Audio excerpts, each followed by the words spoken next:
Hello' everyone, good morning. ৰাতিপুৱা আৰম্ভ কৰি দিলোঁ আজিৰ মিনি ব্লগটো। আশা কৰোঁ আপোনালোক সকলো ভালে কুশলে আছে। আৰু এইফালে ৰাতিপুৱা ফুৰিবলৈ ওলাই আহিলোঁ। আৰু আগফালে আছে এই আমাৰ পম্পম কলিজাটো, যিহেতু আপোনালোকে সকলোৱে পম্পমক চিনি পায়। আৰু এতিয়াতো চাগে পম্পমৰ কাৰণে ময়ো বেছি পৰিচিত হৈ গৈছোঁ নেকি, কাৰণ মাজতে পম্পম 3 দিনৰ কাৰণে হেৰাই গৈছিলে।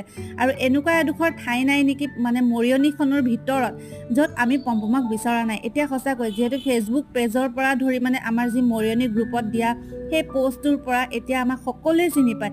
আৰু সি যিহেতু এটা বেমাৰৰ সৈতে যুঁজি আছে, এপিলেপচি ডিজিজ, যাক আমি মিৰ্গি বুলি কওঁ, সেই বেমাৰটোৰ সৈতে যুঁজি আছে। আৰু আগতকৈ সি এতিয়া বহুতেই সুস্থ হৈ আহিছে, ফুল্লি মেডিকেশ্যনত আছে। তাক সময়মতে মেডিচিন আমি দি আছোঁ, যিমানখিনি পাৰোঁ কৰি আছোঁ, কৰি থাকিম। আৰু অহা আগন্তুক দিনবিলাকলৈ আমি সদায় তাৰ বাবে কৰি যাম।